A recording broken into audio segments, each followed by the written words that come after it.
मागच्या भागामध्ये आपण व्यवहारी अपूर्णांक म्हणजे काय पाहिलं होतं, ठीक आहे. त्याची लहान मोठेपणा कसा ठरवायचा, त्याची बेरीज वजाबाकी कशी करायची पाहिलेलं आहे. हां, आता बघू आपण त्याच्यावर आधारित उदाहरणं कशा प्रकारे विचारली जातात. हे आहे पहिलं उदाहरण. 7/9 अधिक 7/9 गुणिला 7/9 भागीला 7/9. बॉड मास माहिती आहे, कंचे भागू बेव माहिती आहे.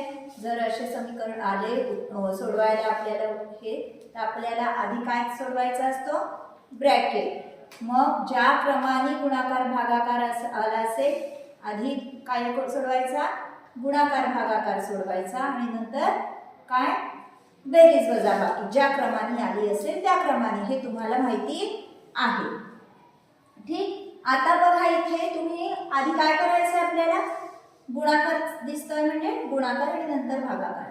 पण आता इथे तुम्ही गुणाकार करत बसाल का, गुणाकार आणि भागाकार, हे पण थोडंसं पटकन लक्षात घ्यायचं की एका संख्येला त्याच संख्येने गुणलं आणि त्याच संख्येने भागलं तर त्या संख्येमध्ये काही फरक पडेल, त्या संख्येमध्ये काही फरक पडणार नाही. जसं की 5ला 5ने गुणलं किती आला, 25. परत 5नेच भागलं परत काय आलं, 5. मग आता इथे आपल्याला गुणाकार भागाकार करून पाहिजे गरज नाही. आपल्याला माहिती आहे की ह्याचं उत्तर काय येणार आहे, 7/9.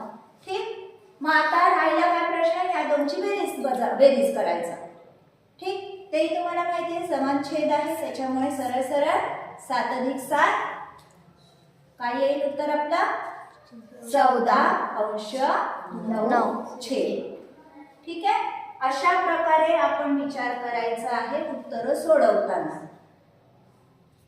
एक तर आपल्याला सगळे नियम माहिती पाहिजे आणि त्याच्यानंतर पटकन लक्षात आलं पाहिजे. करायचं आहे, सरळ सरळ याचा गुणाकार केल्यावर त्याच संख्येने भागलं म्हणजे आपली हीच संख्या आली आणि आपल्याला फक्त मग काय करायचं आहे, या दोनची बेरीज करायची आहे. ज्याचा की छेद समान असल्यामुळे आपली बेरीज पण फक्त 7 अधिक 7 14, कारण सगळीकडे 9 आहे त्याच्यामुळे. आता इथे असं पण असू शकतं, एखाद्या ठिकाणी तुम्हाला 18 देतील, एखाद्या ठिकाणी 81 देतील. तर अशा वेळेस आधी आपले ते काय होऊन जातील, ऑप्शन्स कट होऊन जातील आणि मग फक्त या दोन ऑप्शनचा. तर इथे तर आपल्याला ऑप्शनचा विचार हे करायची गरज नाही आहे, पटकन आपण सांगू शकतोय 7 अधिक 7 14/9. ठीक. आता दुसरं उदाहरण आहे 3/7 मध्ये 3/7 किती वेळा मिळवावे म्हणजे बेरीज 3 येईल. म्हणजे बेरीज 3 यायला हवी आहे, म्हणजे आपला छेदा जो अंश असेल त्याच्यामध्ये 7चा किती वेळा भाग गेला पाहिजे, 3 वेळा. 7ची 3 पट असली पाहिजे ती संख्या. 7ची 3 पट म्हणजे किती, 7ची 3 पट 21. मग 21 यायला आपल्याला 3/7 मध्ये 3/7 कितीदा मिळवावे लागतील. आता ते मिळवत बसायचे नाही.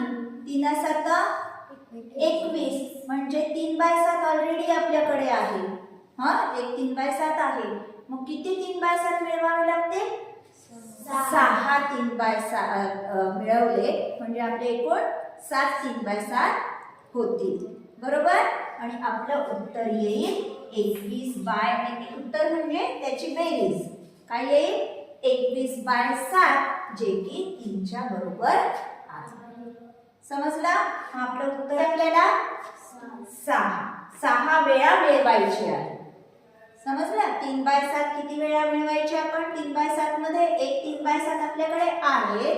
आपल्याला आणखी किती मिळवायचे 3/7, 6 3/7 त्याच्यामध्ये मिळवले म्हणजे आपल्याला 21/7 म्हणजेच एकूण किती 3 आपल्याला उत्तर मिळेल. ठीक.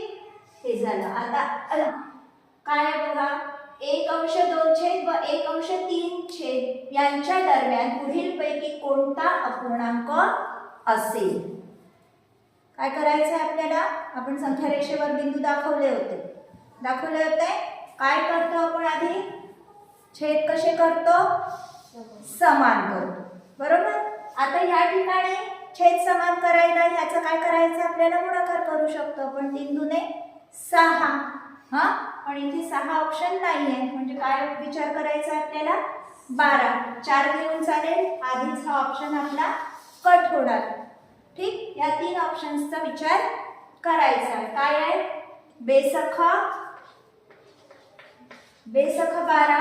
वर 1 ला किती निवडू आपण? 6 निवडू.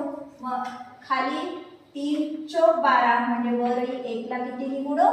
4. आपले काय अपूर्णांक तयार झाले? 6/12 आणि 4/12.